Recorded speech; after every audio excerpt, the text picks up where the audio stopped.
So అసలు 2026లో tram scrambler కొంటాం worth అంటారా? సో అన్నిటికంటే ఫస్ట్ పాయింట్ మనం మాట్లాడుకోవాలనుకుంటే అసలు ఈ బైక్ అనేది ఎవరికి సూటబుల్ అవుతుంది అనేది మాట్లాడుకుందాం. మనం ఫస్ట్ కాలేజ్ స్టూడెంట్స్కి బ్యూటిఫుల్గా ఉంటుంది. అండ్ అదే కాకుండా డైలీ యూసేజ్ చాలా మంది అనుకుంటారు ట్రామ్ స్క్రామ్లర్ అంత పెద్ద బండి డైలీ యూసేజ్కి కంఫర్టబుల్ ఉంటుందా అంటే, నేను 2 years నుంచి వాడుతున్నా గైస్. డెఫినెట్గా డైలీ యూజ్ కూడా చేయొచ్చు మనం.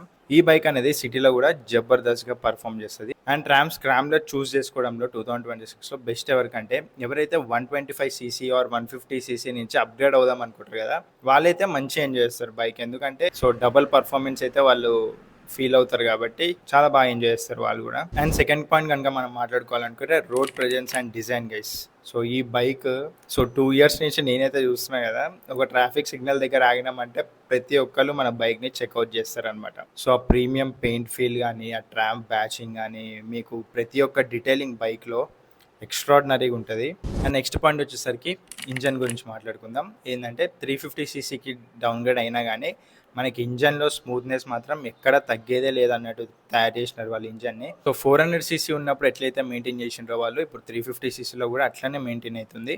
అండ్ నెక్స్ట్ పాయింట్ కనుక మాట్లాడుకోవాలనుకుంటే చాలా మంది దగ్గర మీరు ఈ పాయింట్ వినే ఉంటారు, మన కంఫర్ట్ అండ్ రైడింగ్ క్వాలిటీ అనమాట. సో ట్రామ్ స్క్రామ్లర్లో మీరు మంచిగా అప్రైట్ పొజిషన్లో కూర్చుంటారు. అసలు మీరు కొంచెం బెండ్ కూడా అవ్వరు, ముందుకి లీన్ అవ్వడం కానీ ఎక్కడ ఉండదు, మంచి స్ట్రైట్ కూర్చుంటాము. అండ్ గుడ్ సస్పెన్షన్ కూడా. సో సస్పెన్షన్ కూడా నెక్స్ట్ లెవెల్ ఉంటుంది. మనకి సస్పెన్షన్తో పాటు మంచి handle bar, wide handle bar కూడా ఉంటుంది కాబట్టి మంచిగా కంఫర్ట్ అనేది ఇంకొక లెవెల్ పెరుగుతుంది అనమాట. అండ్ నెక్స్ట్ పాయింట్ మాట్లాడుకుందాం, mileage and maintenance. And next point కనుక మాట్లాడుకోవాలనుకుంటే ఫీచర్స్ అండ్ టెక్నాలజీ గురించి మాట్లాడుకుందాం.